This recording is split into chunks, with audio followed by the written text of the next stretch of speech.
Hi, I'm Joel Lort, and today I've got a project for you. Actually, the project is for me. This is my Honda Pioneer 1000-5. I recently purchased this. One of the things I liked about it is you do have this utility box in the back, but when the wife and I want to go for a ride with both of our kids, it also has two seats in the back.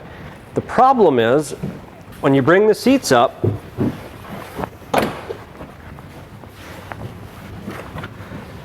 you lose your cargo space back here to bring anything, other than if you want to stuff a jacket down in here. You're not going to fit a cooler for some water, sandwiches, or an extra tank of gas or anything like that if you're going on a longer haul.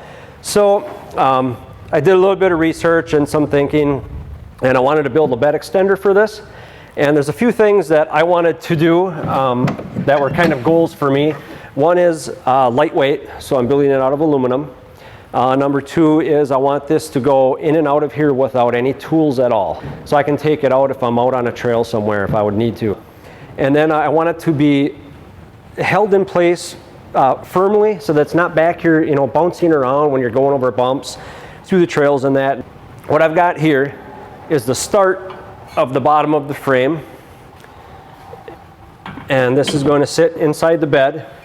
So I've got this started now, and our next step is going to be to build the other two corner posts, the top rail, and then I will probably put another rail through the center of here and maybe a couple of vertical supports that will just help keep any smaller items inside that they can't fall through in that, and also just for looks, I think it'll look a little beefier.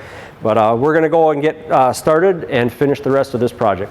The one thing is, when welding with aluminum sits around, it gets a layer of oxidization on it, and you want to clean that off before you start welding. So the one thing that I do is I keep a stainless steel brush around that I dedicate, as it says here, aluminum only.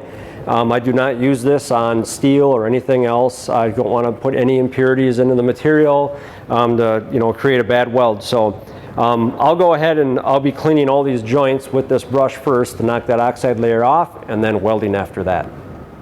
So we got this far along in the project, and one thing I'd like to point out is the tailgate of the Honda 1000 does not lay flat. So this portion of this lower bar here represents the box or the bed, if you want to call it, of it. And then this part that's raised up on this angle here, that's for the tailgate. So it follows the box, and then it follows the tailgate all the way up. And then I also, back here, I have another angle, and this is following up the back of the seat. So the seat is going to sit right against, tight against here, like this.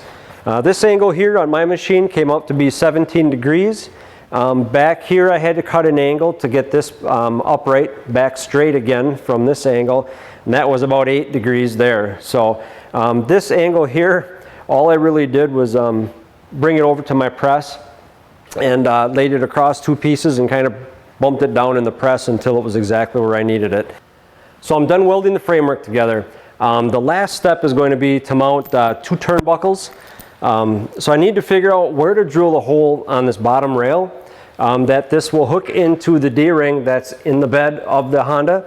And then so that when it's mounted, I can hook it in, and then I'll just turn the turnbuckle, and that will draw this up tight against the back seats. I'm just going to take a few moments to show you how to install it. So the turnbuckles that we mounted on the side will go into the D-rings. There's one on each side of the bed in the Honda. So you're going to pick this up, slide it in. You're going to get one D-ring in on one side, hook the other side in, and then you want to pull the seats up into place. Once the seats are in place, you're going to come back and snug up the turnbuckles on each side. It'll draw that tight up against the seat back and keep this in good, and you're done. From there you can load it with fuel tanks, cooler, whatever you need to take along on your trip.